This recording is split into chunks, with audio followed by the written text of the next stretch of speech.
The following is a Hoop Ball presentation.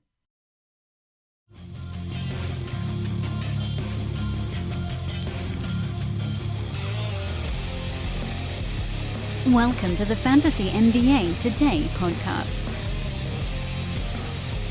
It is pouring in Southern California. I still have a cold, and I don't even know why I'm out of bed.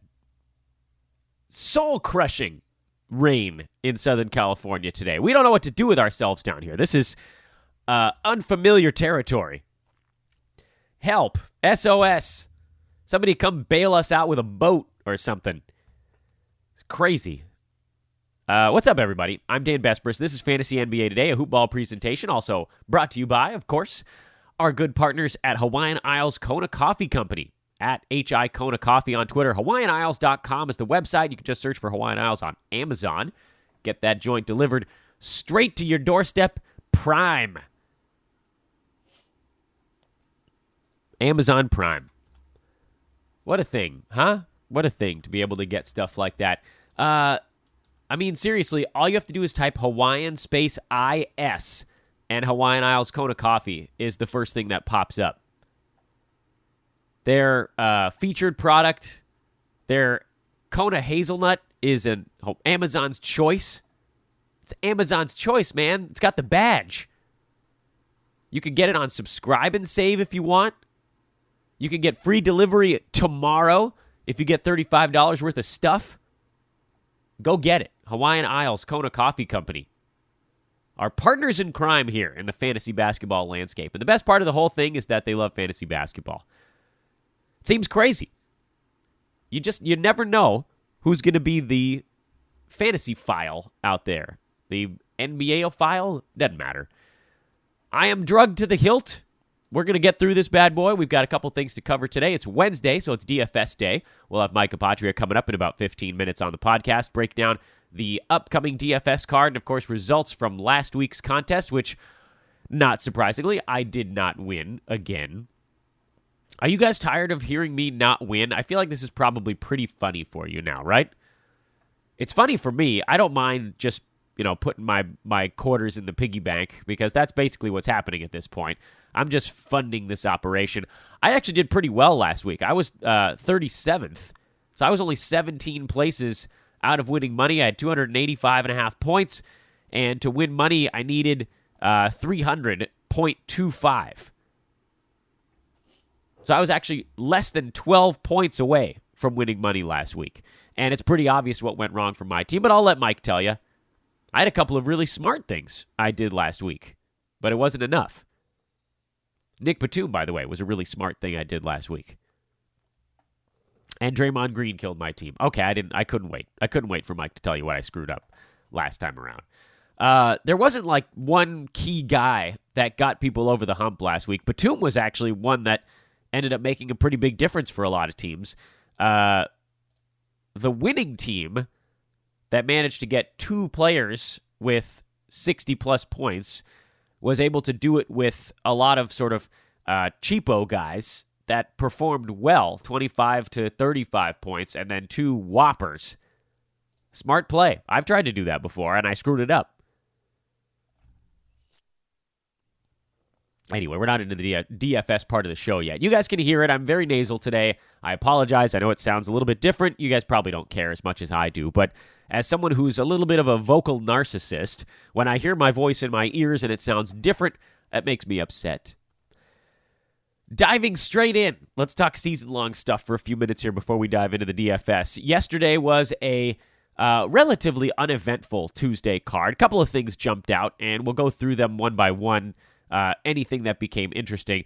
Orlando, Philadelphia, not a game that I was all that intrigued with. Mike Scott is playing okay for Philly as he fills in for everybody because they're down three centers. Boban Marjanovic out, Joel Embiid out, Jonah Bolden out. So Amir Johnson got the start and played 19 and a half minutes. Boy, it was like a Colangelo was running the joint again. But they only had to go three freaking centers out before someone was like, okay, now it's time to play Amir. You remember last season? That was stupid. Amir Johnson played 20 minutes. Mike Scott played 28. I don't think I'm not taking a chance on Scott. His fantasy stat set is fairly limited. This all feels like a fairly short-term thing anyway. And so with that one, you just kind of put that in the bucket and roll along. Don't worry about it. Streaming option, if you're in your fantasy playoffs right now, he does make sense in that capacity. So if you can find a spot to unleash him for a game or so, then that's fine. Although, for me, I know a lot of folks are in leagues that have games caps, or not games caps, I should say moves caps, a weekly moves limit. And if you're in one of those leagues, you have to figure out how to stream where you're getting back-to-backs. So I would suggest the premium streaming chart that actually I created this last offseason. It's available to all of our premium members over at Hoopball, and it's great. You can see what every team's schedule looks like on any given week and figure out who you want to dump in on that week. So you just sort of fast forward across the chart to whatever week we're on right now, March 4th through March 10th, and check out who's got some back-to-backs coming up. Who has games at the beginning of the week, who has games towards the end of the week. I probably should have been doing a better job of this. For instance, let's see, what team is this? Minnesota actually has an interesting week for streamers because they have the back-to-back today that finishes off the front end of their back-to-back, and then they have another one on Saturday and Sunday. So you could have picked somebody up for yesterday, today, drop them, and then 2 days later, pick them back up again.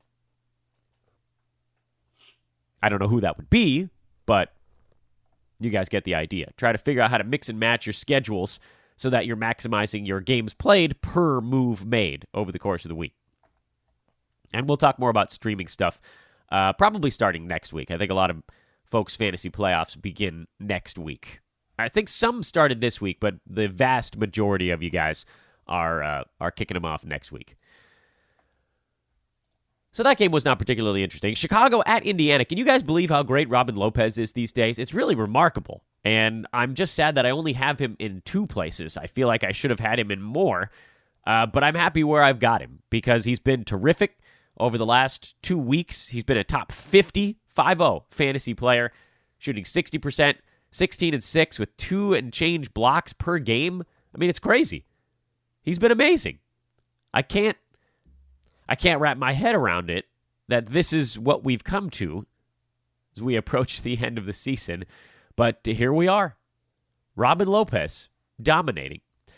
Nothing else really of note on that Chicago side. Otto Porter came back from his rest day, and he had 6 defensive stats, but didn't shoot the ball particularly well. And really, Chicago ran into a good defensive team, and Zach LaVine was the only guy that could actually get his own shot off. Everybody else got run into the ground except for Robin Lopez.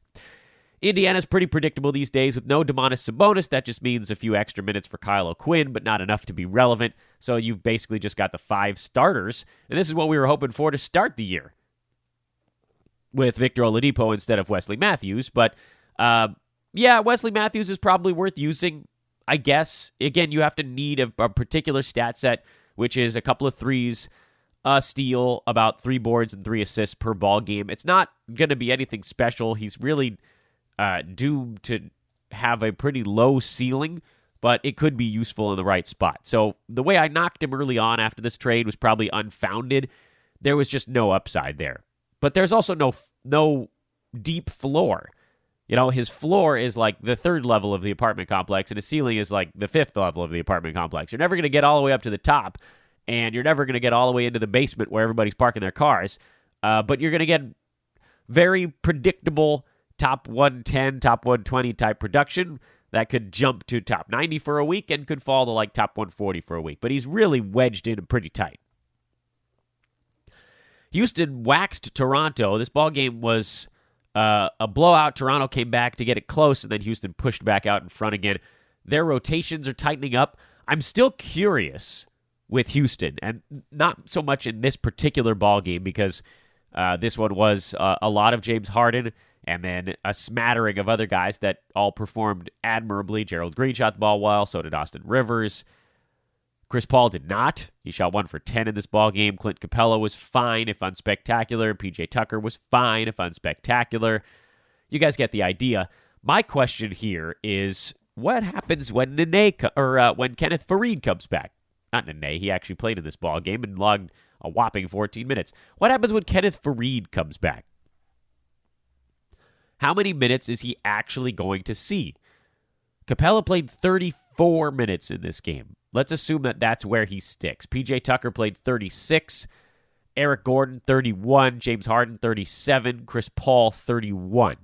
I think it's pretty fair to say that most of those guys are going to stay near those numbers. Maybe PJ Tucker comes from 36 down to 32.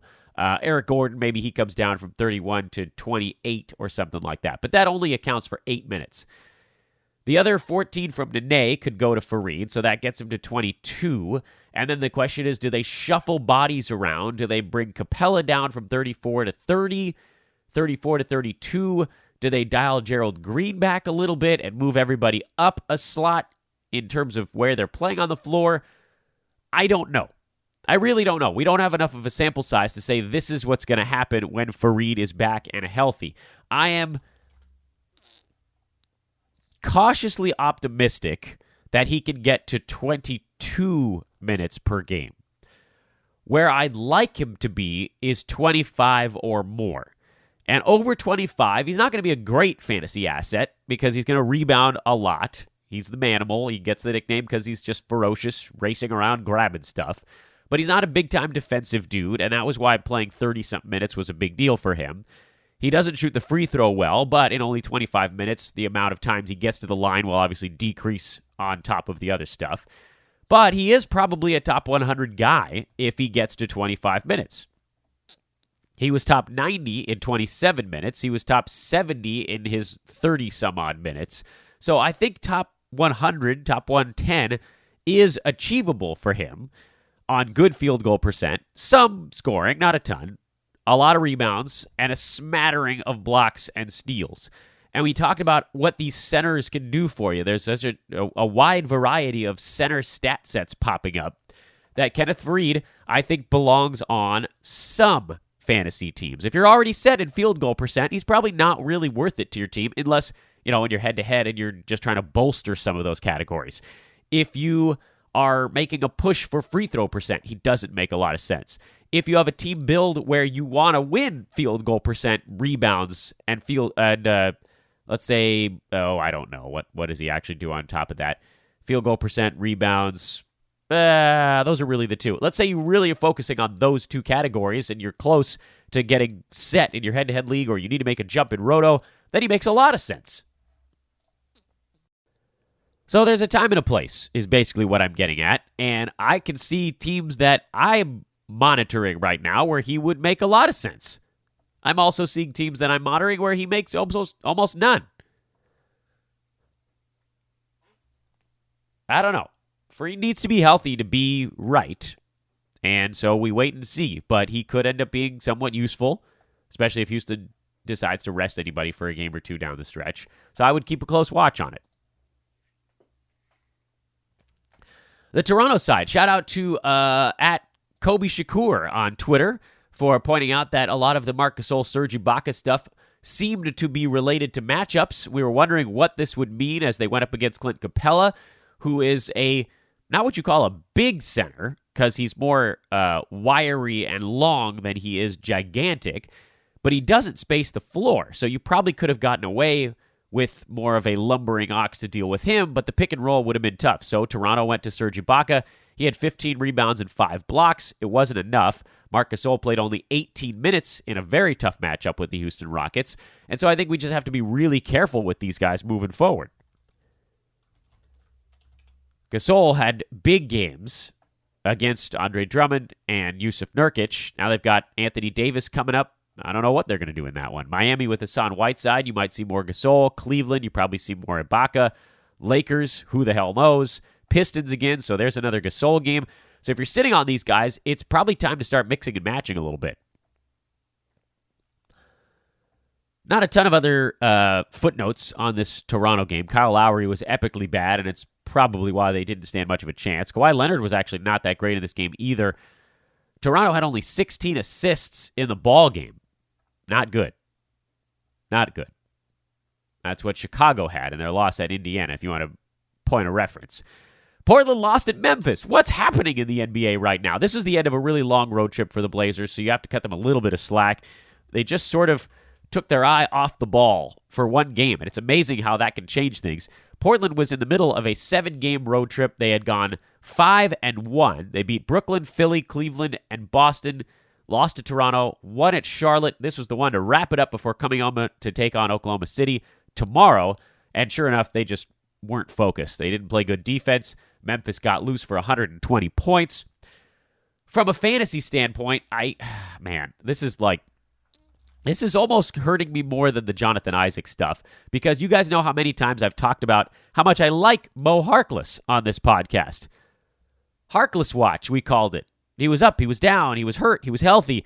All of a sudden now he seems okay, and so I have to admit, I was reticent to pick him up because of the knee, but he seems good. He's played in every one of Portland's games since the All-Star break. He's logged 29, 22, 26, 37, 27, 22, 32 minutes, so decent numbers in most of them. He has a steal or more in every single game since the All-Star break. The blocks are down, which I don't know what that means, if anything, but he's rebounding relatively well. He's shooting the ball relatively well. He's been a top 40 guy over the last 2 weeks because of his super low turnovers, defensive stats, points, rebounds, and field goal percent.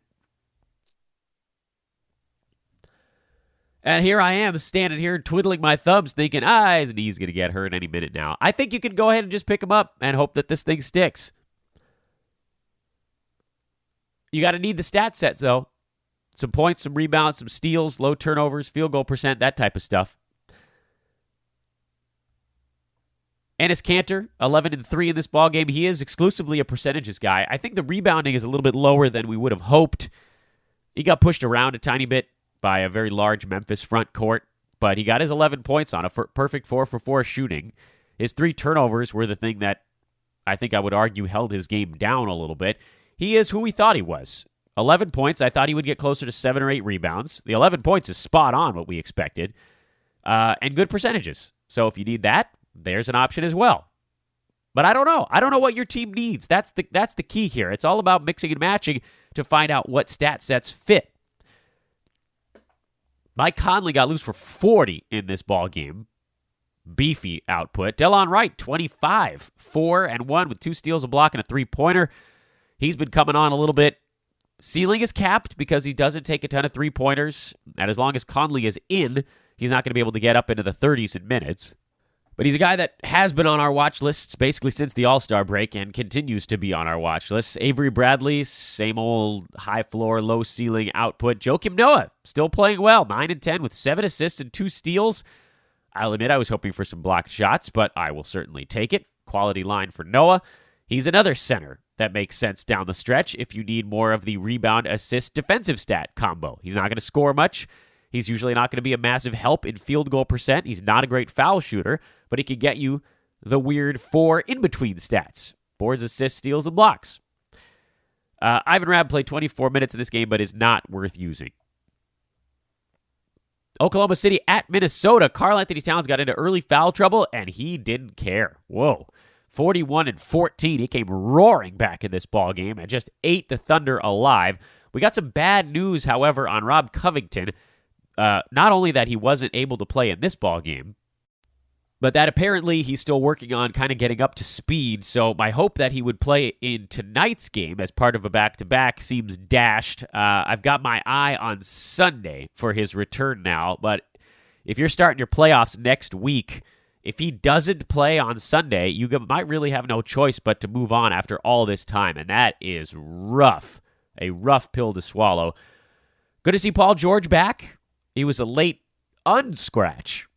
The expectation was that he was not going to play in this ballgame. I was actually in my car when the news broke that Paul George was going to play, and I didn't get a chance to get him back into my lineup. So that hurt. Although at least he shot the ball horrifically. And, for me, I sort of dodged that field goal percent bullet. But he's back, so that's good. We can get him back into our lineups. And it doesn't change much for Oklahoma City other than they just have Paul George back. For the Minnesota Timberwolves, Jeff Teague looks like he's back up to speed again. That knee has been so funky, but we'll keep an eye on it. Dario Saric was okay, but he and Tosh Gibson seem to have slipped back into a timeshare again. Whoop-de-doo. And then Boston blew out the Golden State Warriors. Not a whole lot to take away from this game. Gordon Hayward had a huge one, but I can't imagine that's going to happen 2 times in a row. If it does, great.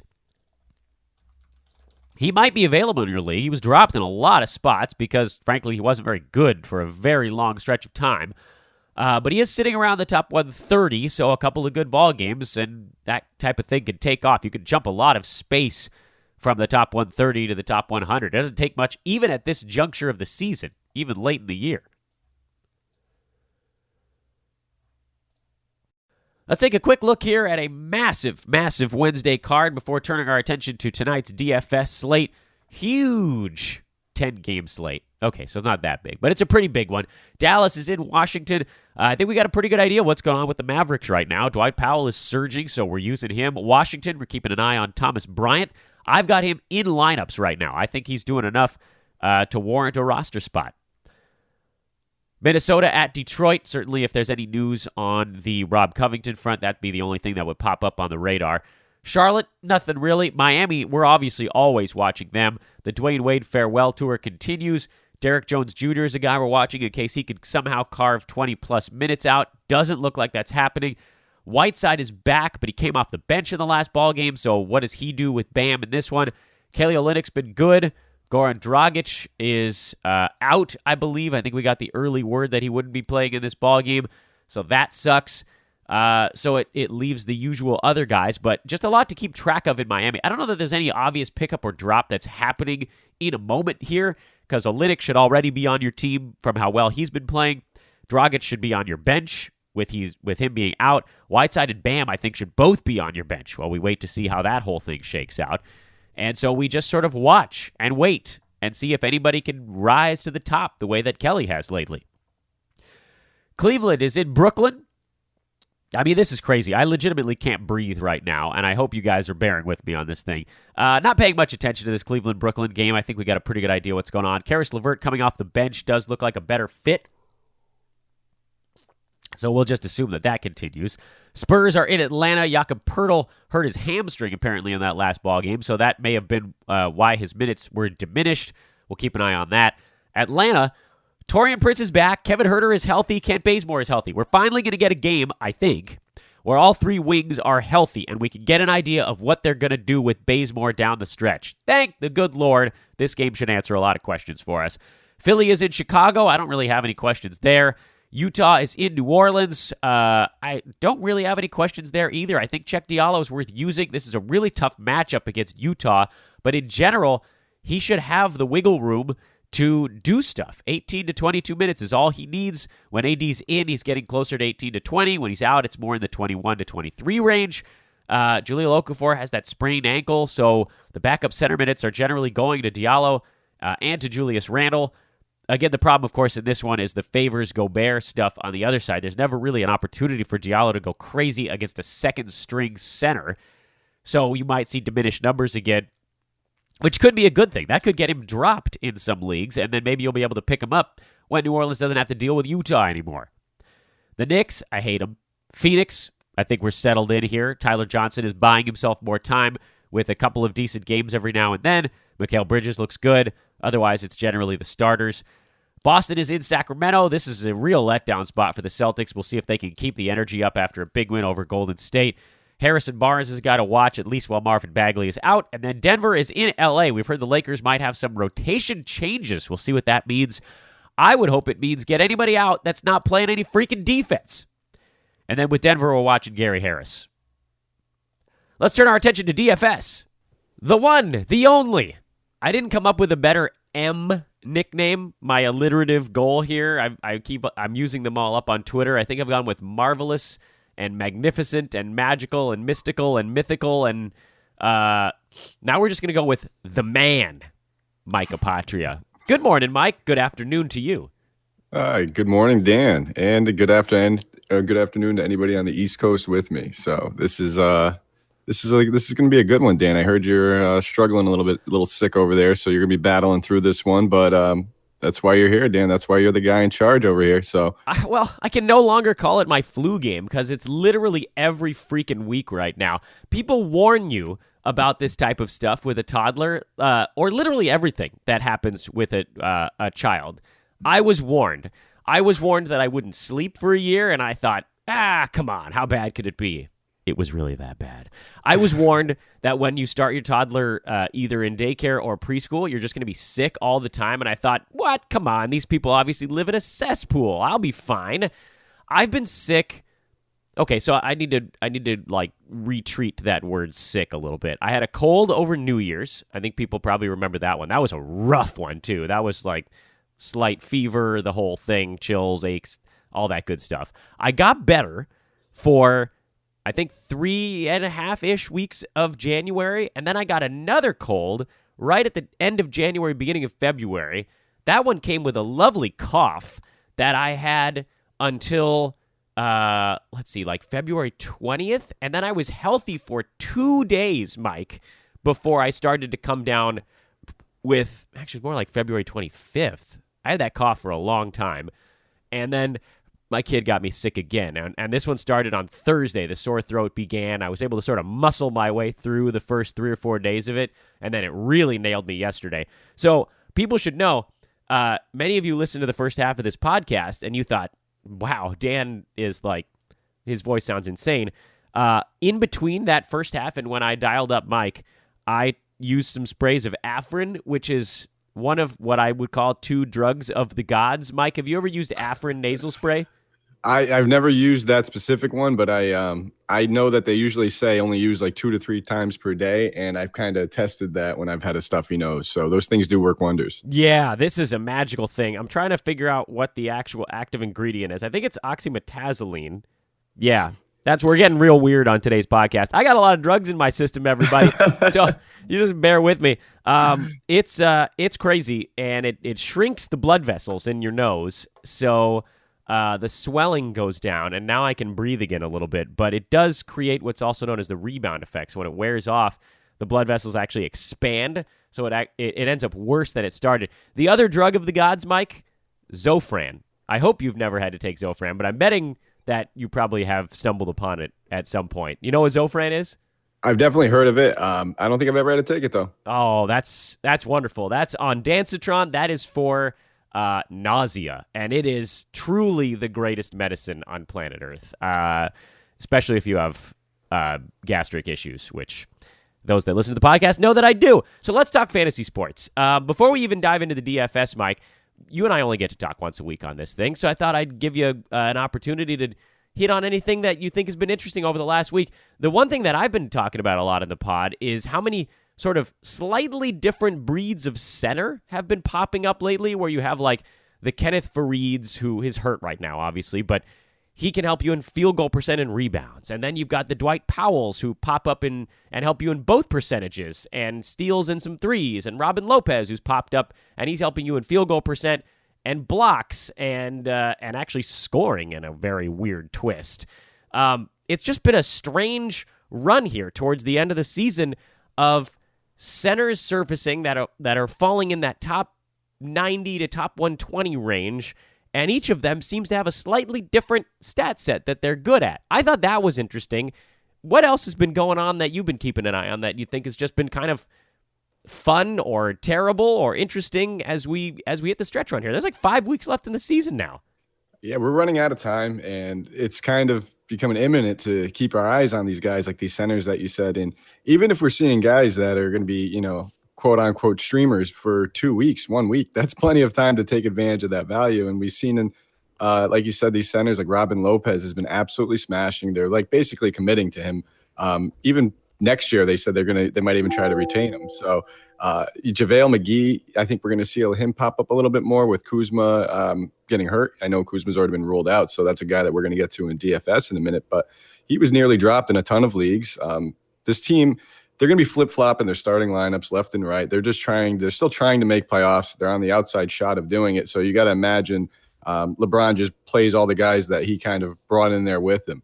Brando, LeBron, and McGee, I think, are going to all see a little bit of a boost going forward too. But, I mean, there's a lot of interesting storylines that we have to keep an eye on. Kind of what's going on over there in Phoenix. We saw that DeAndre Ayton looked like he hit a little rookie wall. He's starting to bounce back from it. Rashawn Holmes is still being semi-productive off the bench. Josh Jackson's in the doghouse. So keeping an eye on these tanking teams is kind of what I'm doing. Seeing which ones, like tonight, we got a nice battle between the Knicks and the Suns. It's going to be interesting to see how these guys approach the fourth quarter. Yeah, I'll say. What a time, huh? All right, tell me what I did wrong in DFS last week. We'll transition into that stuff now. I think I have a pretty good idea. This one was fairly straightforward. I noticed that you got 9th place last week with a solid lineup, so congratulations on taking home some ducats. I was not far out. I got 37th. Brewski and I actually tied at 288.5 points with completely different lineups. Pretty hard to do, actually. And yet, here we are. And for me, pretty obviously, the guy that let me down was Draymond Green. He got into foul trouble and never really got back out of it. If he had an even remotely decent game, I would have won money last week. Everything else I did looked pretty good, though. And that's exactly it. You didn't. It's no fault to your own. Guys get into foul troubles. It's one of those things that we can't really take into account for unless you're going against a guy that we know specifically going to get to the line 20 times. I guess like Harden or something. We can kind of make that case, but you can't make the case for Draymond Green going against the Heat that he was going to get into foul trouble. I was very high on him actually this night. He was severely underpriced. I actually ran a few lineups in there, and the ones that the one that won didn't have him in there, but he was definitely in another one of mine. But it's kind of hard to come back from that. Even though he was underpriced, I think he was like 55 or 5,600 or so. He was 20% owned, and he put up a big 13 DraftKings points. He only needed, what was it, Dan? What are we looking at? 12 more. Yeah, and you would have cashed. So, I mean, given that spot 5,600, that's almost 24 points. You figure 25 points. That's what a guy around that price tag would have averaged. You would have had your extra 12 points right there, and you would have cashed. So your lineup looks solid. Otherwise, I mean, even Markin had somewhat of a down game for his price tag against Memphis. He still put up 35. But that's safe. You're okay with that. You'll cash. You had your good chalk with LeBron and Jones. Both of them overperformed. And then you had a couple sneaky guys in there, a little lower owned guys. Batum, 42 points. That was a great play at 18% ownership. So Noah's a great play, solid 30 at 37. He was going against his Bulls. We talked about that. So you hit it right on the head with a lot of your spots. It's just you got a guy in foul trouble. It's kind of like having a guy get injured in the first quarter. There's nothing you can do about that. And sometimes it stinks when you see it because, it might just, poo-poo your whole night now. Your whole lineup might be toast, but at the end of the day, you can't beat yourself up over that. Looks like your lineup, the one that really pushed you over the top, was having Rajon Rondo in it. Yes, it was. And that's something I want to talk about. You guys always hear me speak on late swaps and kind of preparing your lineup. And this was something I specifically did. And if you look, Rondo was only 2% owned.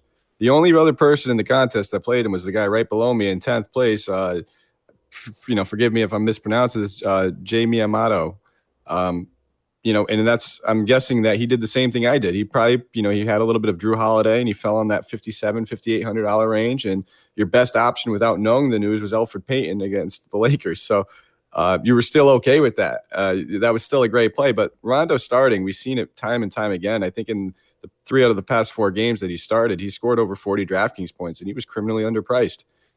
And again, he's a guy that we're going to end up talking about later. They still didn't price him up enough. And if we know he's going to be in the starting lineup, if we know he's playing 35 minutes, it's really hard for this guy not to just fall into fantasy points. And he's even been taking more shots lately. So, we're going to get to him. We're going to talk about him again in a little while. Oh, are we now? All right. Well, let's talk about today's slate then. I haven't even begun to build my lineup for this card.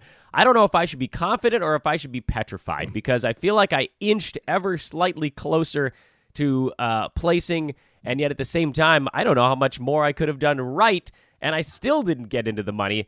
I am a roller coaster of emotion these days. But what's jumping out at you on tonight's card just right out of the chute? I know that you like to start with kind of checking out the totals. There are a couple of games that are really low. Miami-Charlotte at 215 is well below almost any other game on the card. Would you still look at anybody in that ball game, or is that one that you're sort of trying to eliminate because of the likely slower pace? I'm probably not going to have a lot of love to it, but we do have a solid value play right now. So it's still early in the day. I always tell people it's kind of like I guess you could say like a general look right away. You're going to get value that comes out. Guys get late scratched. All that happens, and we need to be able to adjust. But as of right now, one of the better value plays are probably in this game with Jeremy Lamb coming off the bench. He's likely to be pretty chalky. He's 5,200. He's kind of been crushing in the past few games, and there's not a lot to love. Like I said, if you're trying to jam in some of these mid-tier studs in there, and Kemba Walker, just the minutes, the usage, he's always included. You can't ever forget about Kemba. He's going to take shots. He's going to have the high usage. So those are the only two guys on the Hornets side I'm looking to play. And then we're still waiting to hear if Whiteside's going to be inserted back into the starting lineup. So with Whiteside healthy again, it kind of takes a little bit of the shine off of those other guys like Bam and Kelly O. And I don't think we need to go there. I think we have some other options, some other cheap centers. I think that's where most of our value is. It's going to be the mid-tier guard, and if we wanted to save a lot, we're going to be diving down in the dumpster for a couple centers that we'll get to. All right, so where is the starting point? I know for me, I'm usually looking at the injury replacements. Have we gotten any news on that front yet today? Yeah, we definitely have some. So Dwayne Dedmon right now is currently doubtful, and John Collins got ruled in, so he's going to play. And to me, this is kind of good. If we knew that Dwayne Dedmon and John Collins were going to be out, then Alex Len would probably be one of the chalkier plays of the night. And I think he's going to go a little bit on their own tonight after he burned half the world, including all my lineups the other day. I had a fantastic lineup, but I had Alex Len in it, and it absolutely crushed me. He was in a great spot coming off of 2 straight 40-point games. I think it's a decent time to go right back to the well. In those 40-point games, Dedmon was starting alongside of him, so now he's still going to have Collins starting alongside of him. People might not look at it the same after getting burned, and that's a decent low-owned value play at 4,500. He's got a good matchup too against San Antonio. That's one of the games I'm going to be looking to target a little bit. So he's probably one of my favorite plays, I guess, on the Hawks side of the ball. That's probably going to get some value. And then a lot of the value, I think, is going to come from late news that we're going to have to keep an eye on. We're going to have to find out what the Lakers are doing with all these injuries.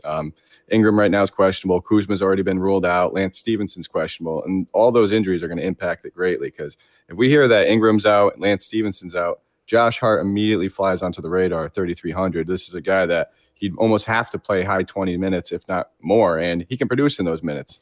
It's going to be a decent matchup, and him and McGee, I think, are my 2 favorite value plays on that side, next to Rondo, who's in the mid-tier.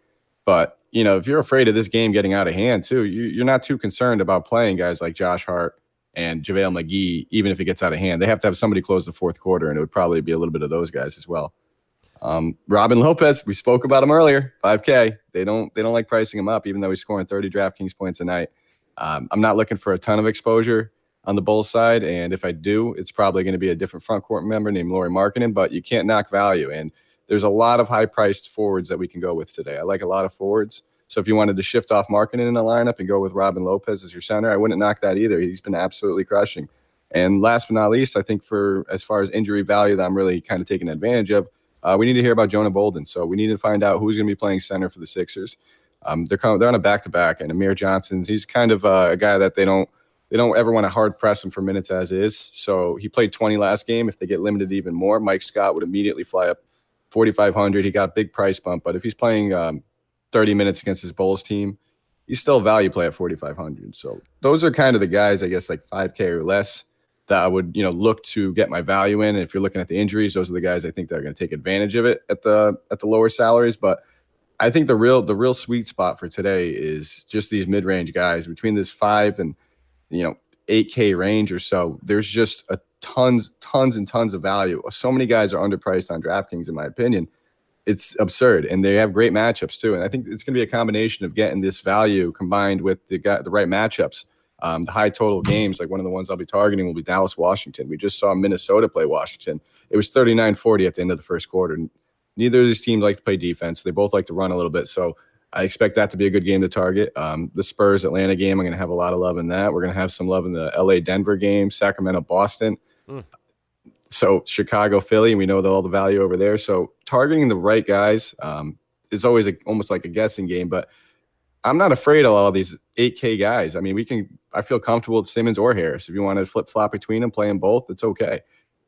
8K guys also I like. Doncic, Booker, DeMar DeRozan at 8,200, Gobert, Holiday, Kevin Love, I think is a great play, 7,500 against this Nets team that cannot rebound. Kevin Love, he may only play 30 minutes, and that might scare people off of him. He's a point-per-minute machine. He's been averaging 1.4 DraftKings points per minute since the beginning of the season. You missed a big chunk of time, but you kind of got to boost that up maybe to like a 1.5 when they're playing the Nets, and that transitions. And I told you Markkanen's probably one of my favorite forwards on the slate as well. So we have a ton of places we can go. I just threw a bunch of names out, but I think the most important names, everybody knows that these expensive guys can get 50 or 40, or they're all in great spots. It's almost like a crapshoot when you're picking these guys, and you can't really pick wrong. But I think we really need to hit on is the 5.1 to 7K price range, because I think that's what gives a lot of people in the contest some trouble, is getting those decent mid-tier guys, and which ones have that 40-point upside, but also won't kill them with like 13 like they did with Draymond Green. Yeah. So maybe we attack this from the other side then. Who's too expensive to use?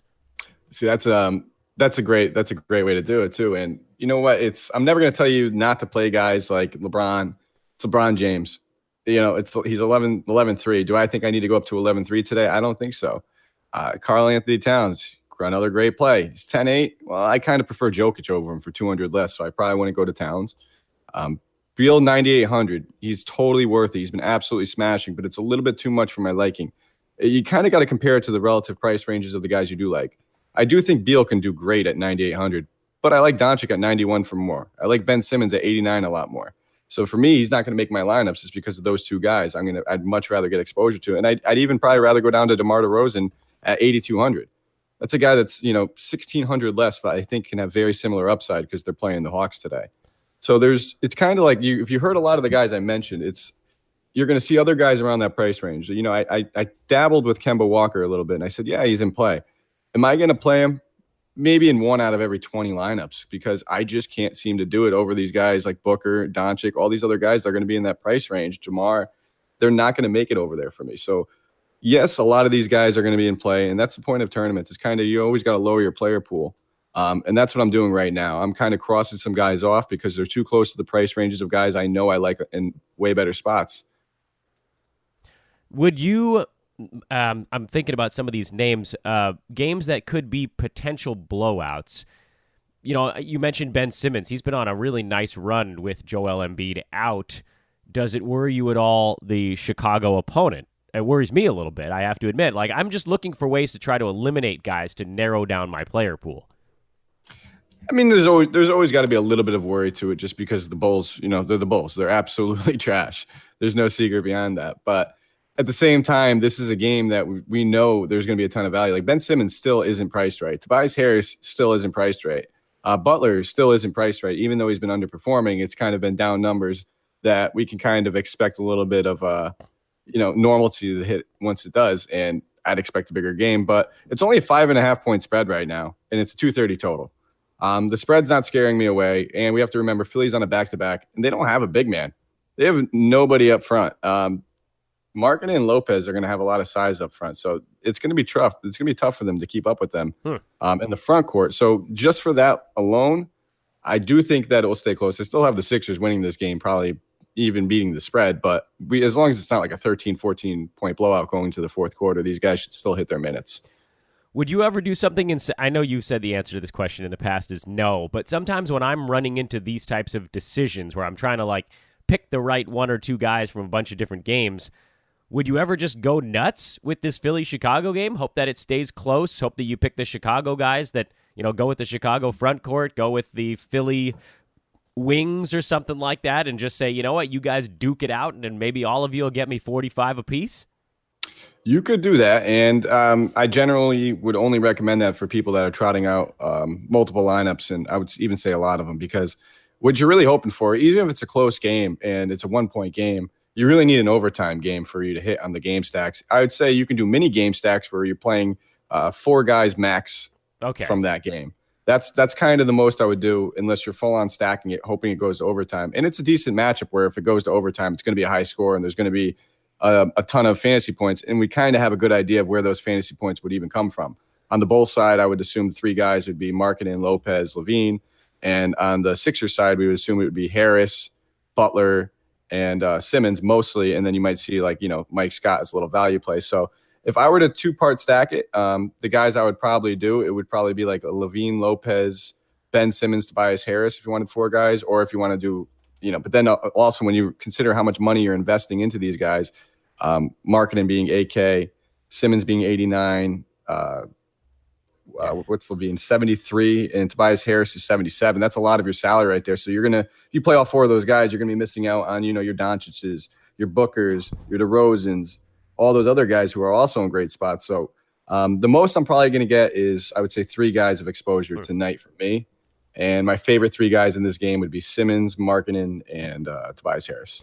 So Rolo at the lower price doesn't entice you? It does, but like I said, if I'm playing those 3 guys, I'm not going to try to just get Rolo in there because I also think Alex Len and JaVale McGee are 2 valuable centers at 3,700, and I can also go up and use my center position on Jokic in a great matchup too. So it's more or less, I guess, position scarcity. You know, if I put Rolo in there, it's one less center that I really like that I could play. So I'm hoping Markkanen just out rebounds him, has a big game, and then I still get my center exposure later. All right, looking at the rest of the card, the highest total on the card is San Antonio, Atlanta, amazingly, at 235.5. Trae Young's had a number of great games. He had a couple of down ones after that wild 4 overtime game. Where do you think his price is in relation to where it should be? He's priced accordingly just because of how hot he has been, but it's still it's a little too high for my taste. Okay. Like I said, comparing him to others, I'm playing Ben Simmons for 100 more, and I'm playing Doncic for 200 more. So when I get up to that 8,800 price range, it becomes tough to compare him to those other guys who we have. Ben Simmons without Joel Embiid, tons of usage. I'm not scared of a back-to-back because he's not a shooter. He's not going to have tired legs. He doesn't shoot. Generally the guys that you have to keep an eye on back-to-backs are the jump shooters. Sometimes if they take 18 shots the night before, their legs are a little bit sore and they can't get up as well. So for me, I'm going to stay off of him. I'm not knocking Trae Young. I think he's unreal. I think he's burned me plenty of times. He's one of those guys I have a very tough time getting right. So it makes it easier for me to avoid when he's 8,800. What about Gordon Hayward? He had a monster game yesterday. Could he possibly follow that up with another good one, or was that one that scares you too much where you think other people might jump onto him after the big one and you'd like to go a different way? That's exactly it. I'm going to go a different way. He's 3,900. If he were to take as many shots as he did last game, he would be a great value play at that. The problem is they're on a back-to-back. He did get a couple more shot attempts because they were smoking Golden State last night, and he made 12 of 16 shot attempts. I think I'm looking at his box scores. The most shot attempts he had, it was 11 since the 12th. So that kind of stands out to me. I don't expect another 16 shot attempts from.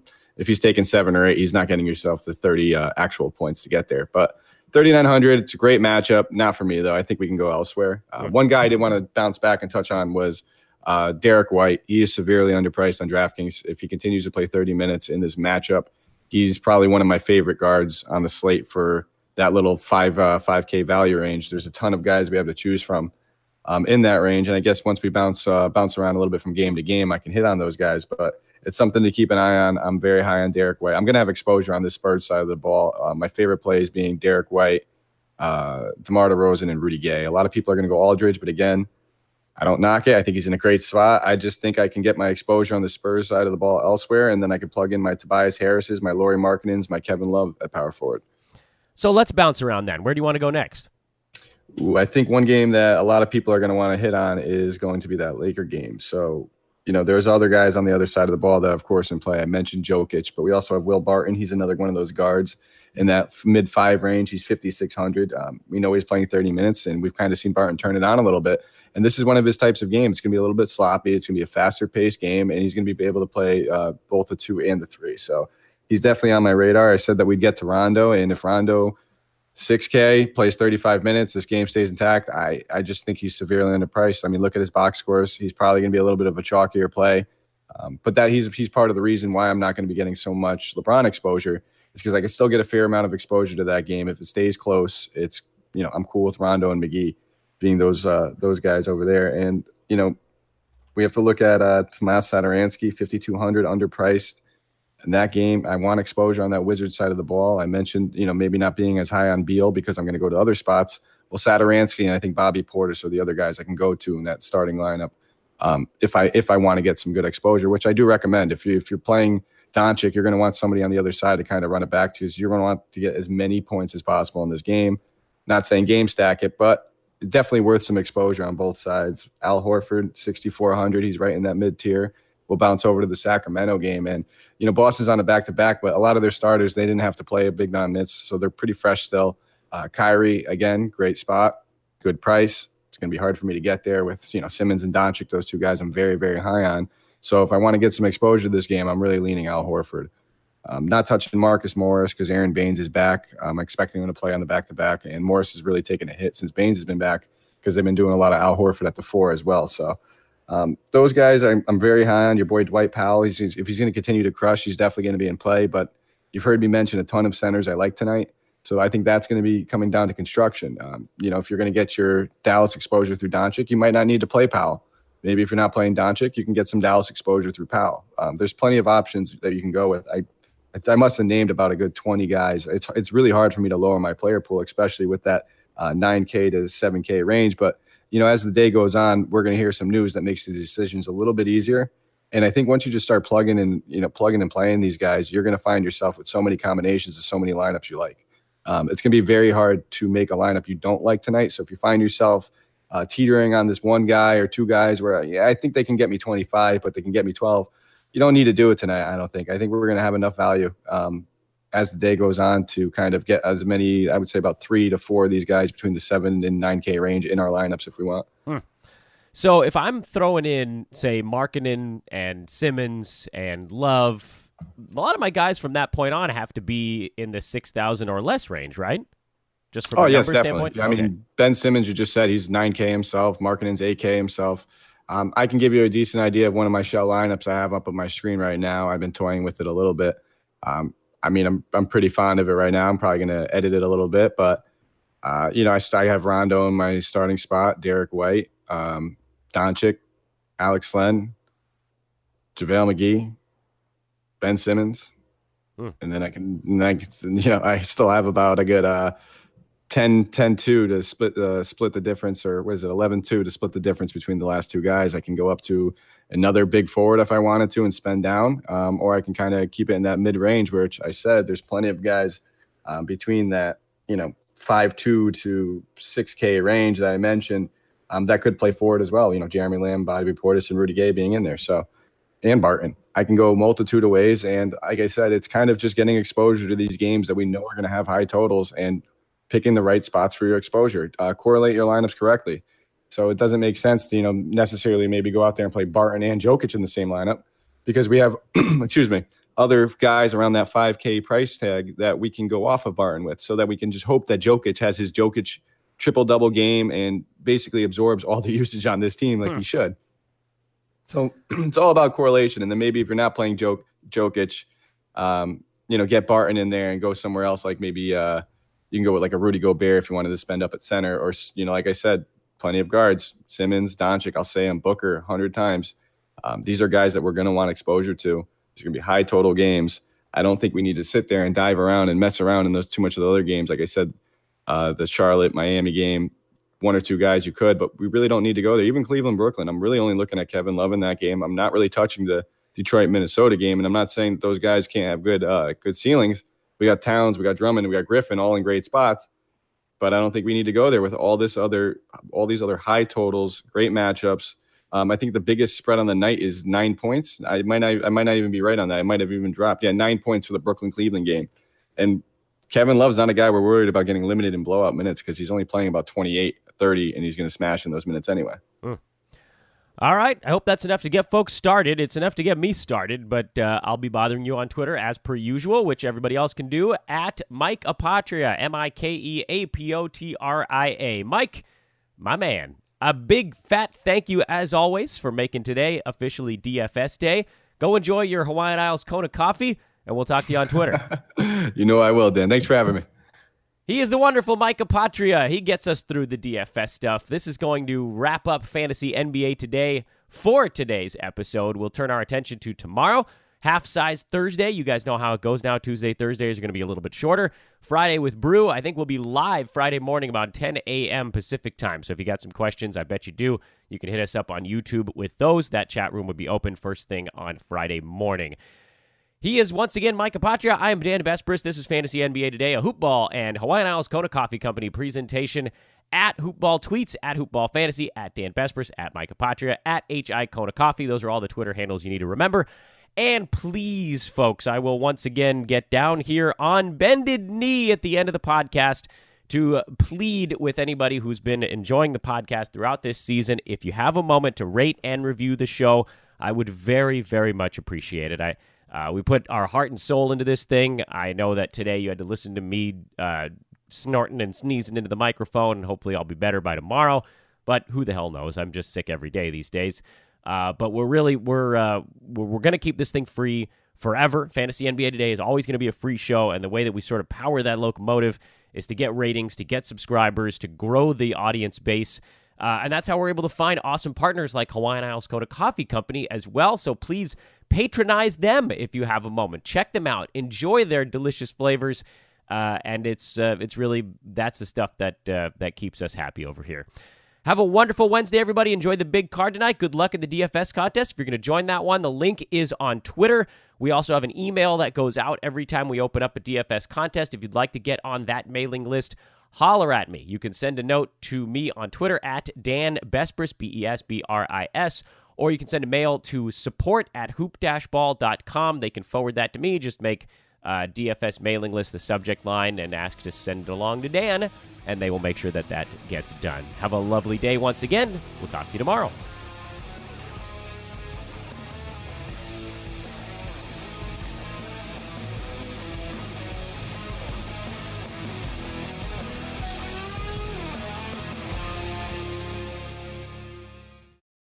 This has been a Hoop Ball presentation.